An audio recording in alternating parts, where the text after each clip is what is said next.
Om Shanti. Good morning आप सभी बाबा के रूहानी फरिश्तों को। प्यारे बहनों और भाइयों, आइए सुनते हैं आज पुनः बाबा की मधुर ज्ञान मुरली का सार, कुछ मिनटों में, थोड़े से शब्दों में, शॉर्ट एंड स्वीट। प्यारे साथियों, आज की मुरली बाबा की 30 अगस्त 2024। सार में बाबा कहते हैं, मीठे बच्चे तुम्हें खुशी होनी चाहिए कि दुख हरने वाला बाबा हमें सुख धाम में ले जाने आया है। हम स्वर्ग के परिजादे बनने वाले हैं। अभी हैं बाबा के शहजादे और फिर हम बनेंगे परिजादे, है ना। राजकुमार राजकुमारी। प्रथम तो बाबा ने फिक्स कर दिया ब्रह्मा बाबा को, लेकिन उनके वंशज जो बनेंगे वो राजकुमार राजकुमारी कहलाएंगे। आइए, बाबा की मधुर वाणी का प्रश्न क्या है आज का। बच्चों की किस स्थिति को देखते हुए बाप को चिंता नहीं होती, आखिर क्यों? कल का प्रश्न याद होगा। बाबा ने कहा जो भक्ति मार्ग में जो आदतें हैं वो तुम बच्चों की नहीं होनी चाहिए। बच्चे, तुम अधिकारी हो तो मांगने के संस्कार नहीं होने चाहिए। आज आपसे विनती है, छोटी सी प्रार्थना है। आप सबने अपने घर में बाबा का कमरा बनाया होगा। अगर नहीं बनाया है तो थोड़ी सी जगह उस जगत वाले के नाम पर बना लो। किराए का घर है तो बात अलग है। प्यारे बहनों और भाइयों, आश्रम में तो जाते ही हैं आप। जिस सेंटर पे भी जाते वहां बाबा का रूम अवश्य होता है। तो आज गुजारिश है, बाबा से कुछ मांगो मत वहां बैठकर। बाबा के कमरे में रोने धोने के ये सब बंद करो। आप कहेंगे तो हम कहाँ रोएं? क्लासरूम में रो लो, अपने घर में रो लो। रोने का मन है, मांगने का मन है, लेकिन उस जगह पर जो एक चार्जिंग सेंटर है, एक चार्जिंग रूम है, एक जनरेटर रूम है, वहां कितनी आत्माएं आती हैं। अगर आप रोने के वाइब्रेशन फैला रहे हो या कुछ मांगने के, दुख के, कुछ ऐसे ऐसे वैसे वैसे, तो हालांकि बाबा ने छोड़ दी है, जो भी करना है बाबा के सामने आके उलट दो। लेकिन आप थोड़ा सोचो, जो दूसरा आकर के बैठेगा उसे कैसा वातावरण महसूस होगा? वही रोने धोने वाला ना। इसलिए जब वहां बैठो तो प्रभु प्रेम में बैठकर अपनी अवस्था बनाने का संकल्प करो। कम से कम एक जगह ऐसी चुन लो जहां बैठकर सिर्फ और सिर्फ बाबा को याद करना है। मुझे मांगना नहीं है, मुझे लायक और अधिकारी बनना है। और आज बाबा ने क्या कहा, देखो बच्चे, किसी स्थिति को देखते हुए बाप को चिंता नहीं होती। बाबा कहते कोई कोई बच्चे फर्स्ट क्लास खुशबूदार फूल हैं, कोई में थोड़ी जरा सी भी खुशबू नहीं है, कोई की अवस्था बहुत अच्छी रहती है, कोई माया के तूफानों से फिर हार खा लेते हैं। ये सब माया की चटा बेटी उठा पटक बच्चों के साथ जो होती है, बाबा देखते हुए बाप को चिंता नहीं करते। बिल्कुल बाबा को चिंता नहीं होती। क्यों? सुनो, क्योंकि जानते हैं सतयुग की राजधानी स्थापन हो रही है। फिर भी शिक्षा जरूर देते हैं, बच्चे जितना हो सके बाप की याद में रहो और माया के तूफानों से बचे। कभी भी डरो नहीं, घबराओ नहीं। आप देखेंगे जब आपके मन में, हृदय में घबराहट होती है तो आप अंदर से कांप जाते हैं, आप शक्तिहीन महसूस करते हैं। इसलिए भय बहुत बड़ा रोग है, बीमारी है, विकार है। ड्राइवर का एक्सीडेंट तभी होता है जब वो भयभीत हो जाता है, जब वो अपने मन का संतुलन खो देता है भय के कारण से। वरना 90% एक्सीडेंट बच सकते हैं अगर भय रहित होकर के कोई कार्य किया जाए। चलिए, बाबा की श्रीमत है, बच्चे माया के तूफानों से डरो नहीं। और बाबा को चिंता क्यों नहीं होती? बाबा को मालूम है एक जैसे तो सारे राजा बनने नहीं है। फिर भी बाबा शिक्षा जरूर देते हैं, बच्चे जितना हो सके बाप को याद करो, माया के तूफानों से डरो नहीं। ओम शांति। मीठे मीठे बेहद का बाप अपने बच्चों को समझाते रहते हैं। यह तो समझते हो ना, बाबा बहुत बहुत बहुत मीठा है। शिक्षा देने वाला टीचर भी बहुत बहुत मीठा है, क्योंकि यही ऑल इन वन है। यहाँ तुम जब बैठते हो तो ये याद होना चाहिए, बाबा बहुत बहुत मीठा है। उससे स्वर्ग का वर्षा मिलता है। बाबा कहते बच्चे, कहावत है, बहुत गई थोड़ी रही, थोड़ी भी अब जाए, नट कहे सुन नटड़ी, ताल भंग हो जाए। भाई जीवन बीत गया, अब तो बिल्कुल हम अंत में खड़े हैं। अब तो कम से कम अपनी ताल को सुरीला बनाओ। तपस्या, दैवी गुण, जो बाबा ने सिखाई है ताल। देखो बच्चे, बाकी थोड़ा समय है, जल्दी जल्दी मुझे याद करो। अपने जन्म जन्मांतर के पापों का बोझा जो जमा है उसे खलास करो। बल माया की युद्ध चलती है और चलती रहेगी। तुम मुझे याद करेंगे तो माया बुद्धि का योग हटाएगी। ये बाबा पहले से ही बता देते हैं। तो बच्चे इसलिए कभी विचार नहीं करना, डरना नहीं। कह देते हैं बच्चे, स्वप्न भी आएंगे, संस्कार भी उदय होंगे पुराने मायावी, तो भी डरना नहीं, मेहनत करनी छोड़नी नहीं है, और कर्म में कोई ऐसा विकर्म करना नहीं। बच्चे, युद्ध का मैदान है ना, तो इन बातों को अच्छी तरह से जानते हो।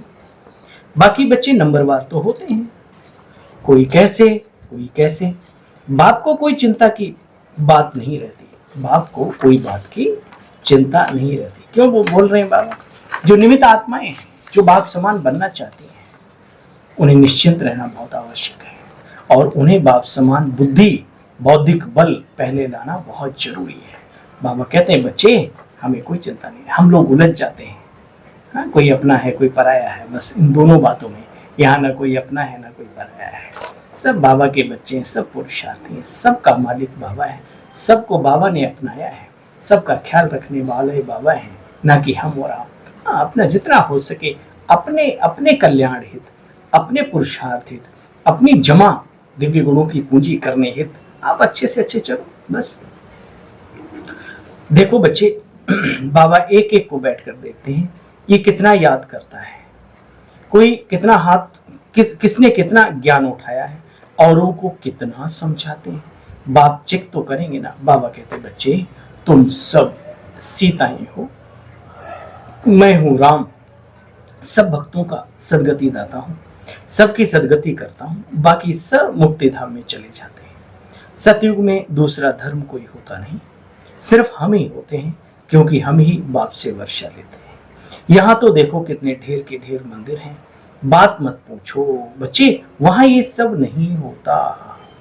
बाबा कहते हैं अभी बच्चे तुम उस दुनिया में, शिवालय में ट्रांसफर हो रहे हो। कहां से? विश्यालय से। तो पूरा खत्म है। बाबा कहते बच्चे, वहां तुम्हारी नई सतो प्रधान प्रकृति की दुनिया, वहां तुम्हारी नेचुरल ब्यूटी होती है बच्चे। लिपस्टिक आदि कुछ लगाते नहीं है, तो तुम बच्चों को बड़ा खुश होना चाहिए। हम ऐसे स्वर्ग में, ऐसे बैकुंठ के, ऐसी नई दुनिया के मालिक बन रहे, बादशाह बन रहे। ज्ञान स्नान नहीं करेंगे बच्चे, तुम देवता कैसे बनेंगे? और कोई उपाय है ही नहीं। बाप तो सदा खूबसूरत, तुम आत्माएं सांवरी बन जाती हो, तो फिर बाप आकर के सुंदर बनाने का रास्ता बतलाते हैं, है ना। इसलिए श्री कृष्ण जी को क्या कहते हैं? श्याम और सुंदर। 84वें जन्म में श्याम और प्रथम जन्म में सुंदर। धीरे धीरे सुंदरता समाप्त होती है, एकदम से नहीं।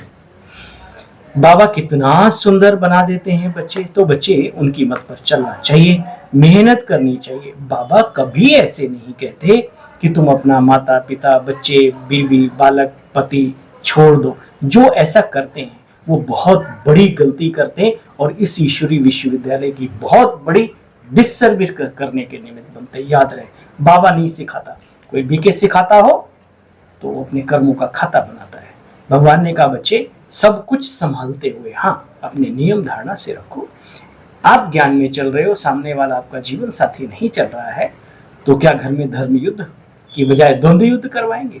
ऐसी करनी करो धीरे धीरे, जैसे आपके जीवन में परिवर्तन आया, उनको भी अपनी गली में ले आओ, उन्हें भी अच्छा लगे आपका जीवन। वो तो करते नहीं, और लड़ने झगड़ने लगते हैं, फिर तो ओम शांति की जगह फिर दुख शांति आ जाता है। ये हकीकत है। बाल बच्चों को भी संभालते, सिर्फ अपने को आत्मा समझो, बाप को याद करो, बच्चों की संभाल भल करो, बाकी अब और बच्चे पैदा नहीं करो। वैसे दुनिया परेशान है पॉपुलेशन से। भारत में तो कितनी पॉपुलेशन हो चुकी है ना, इसलिए बाबा कहते हैं पवित्रता का विशेष ध्यान रखो। देखो बच्चे, पुराने घर से, पुराने दुनिया से दिल हट जाती है। स्वर्ग में सोचो क्या क्या होगा, कितना अच्छा होगा। तुम बच्चों को बाप कितना ऊंच बनाते हैं। तुम राजयोग सीखते हो स्वर्ग के लिए। बच्चे, इसी धरा पर स्वर्ग होगा, कोई दूसरी धरा धाम नहीं है। देवताएं यहाँ ही थे, उनकी यादगारें भी यहाँ ही बनी हुई है। अब उनके लिए पावन दुनिया बन रही है। कौन बना रहा है? ब्रह्मा कुमारी आश्रम के द्वारा निराकार सर्वशक्तिमान शिव बाबा बना रहे हैं। अच्छा, मीठे मीठे स्किल दे बच्चों प्रति माता पिता बाप दादा का याद प्यार और गुड मॉर्निंग। रूहानी बाप के रूहानी बच्चों को नमस्ते। हम सब बच्चों की भी बाबा करो स्वीकार, गुड मॉर्निंग, नमस्ते। सार का भी सार सुनेंगे। इन आंखों से जो कुछ भी देखते हो उसे भूलने का अभ्यास करना है। पुराने संस्कारों से, पुरानी दुनिया से, इस वैश्यालय से दिल हटा लेनी है। ज्ञान स्नान कर सुंदर परिजादा बनना है। जैसे बाप सुंदर गोरा मुसाफिर है, ऐसे उसकी उनकी याद से आत्मा को गोरा बनाना है। बाप की आज्ञा है, श्रीमत है, फरमान है, फतवा है जारी। क्या है बच्चे? माया की युद्ध से कभी डरना नहीं, विजयी बनकर दिखाना है और सिस्टेमेटिक बनना है विजयी। अपने जीवन को ऐसी किताब बनाओ जो पढ़े वो आनंदित हो जाए। वरदान, महादानी बन फ्राक दिली से, महादानी बन फ्राक दिली से, खुशी का खजाना बांटने वाले मास्टर रहम दिल भव। लोग अल्पकाल की खुशी प्राप्त करने के लिए कितना समय और बच्चे धन खर्च करते हैं, क्या क्या करते रहते हैं। लाफिंग बुद्धा खरीदते हैं, गाड़ी में रखते हैं, घर में रखते हैं। लाफिंग क्लब बने हुए हैं, वहाँ हाउ करने जाते हैं। पार्कों में लोग सुबह सुबह बोलते हैं ना, हाँ वो ठीक है, नकली हंसी से भी थोड़ा बहुत फर्क पड़ता है। ये कुछ खुल जाते हैं हल्के फुल्के, और फिर टेंशन आ गई, फिर जम जाते हैं। इसलिए बाबा कहते भीतर से खुश रहो, भीतर से। आज मनुष्य भीतर से खुश नहीं है, सच्ची सुख और सच्ची शांति की तलाश में भटक रहा है। यूं जैसे मृग तृष्णा, रेत में प्यासा मृग जैसे भागता है, मिलता कुछ नहीं, सोचता वहां शायद पानी होगा। ऐसे ही मनुष्य क्या क्या करता रहता है, लेकिन जीवन में सच्ची सुख शांति नहीं आती। क्योंकि ताला जिस चाबी से बंद हुआ है उसी चाबी से खुलता है। जब अशांति हमारे विचारों से आई है, सोच से आई है, तो इसको परिवर्तन करने से ही तो सुख और शांति की अनुभूति होगी। और उसके लिए बाबा ज्ञान, राजयोग, दुआएं और ये सब सेवाएं कराते। बाबा कहते बच्चे, ऐसे समय पर जब भटक रहे मनुष्य, ऐसे समय पर आवश्यकता के समय आप आत्माओं को महादानी बन फ्राक दिली से खुशी का दान देना है। इसके लिए रहम दिली के गुण को इमर्ज करो। आपके जड़ चित्र वरदान दे रहे हैं बच्चे। चैतन्य में रहम दिल बन सबको बांटते जाओ, क्योंकि परवश आत्माएं हैं ना। कभी ये नहीं सोचो कि ये तो सुनने वाले नहीं है। आप रहम दिल बन देते जाओ, आपकी शुभ भावना उनको फल अवश्य देगी। जी जरूर। स्लोगन, योग की शक्ति द्वारा हर कर्मेंद्रियों को ऑर्डर में चलाने वाले ही स्वराज्य अधिकारी आत्माएं हैं। तो हे स्वराज्य अधिकारी आत्माओं, मेरे मीठे बहनों और भाइयों, ओम शांति, नमस्कार। कल पुनः मिलते हैं लेकर के सुंदर सी ज्ञान मुरली का सार। ओम शांति।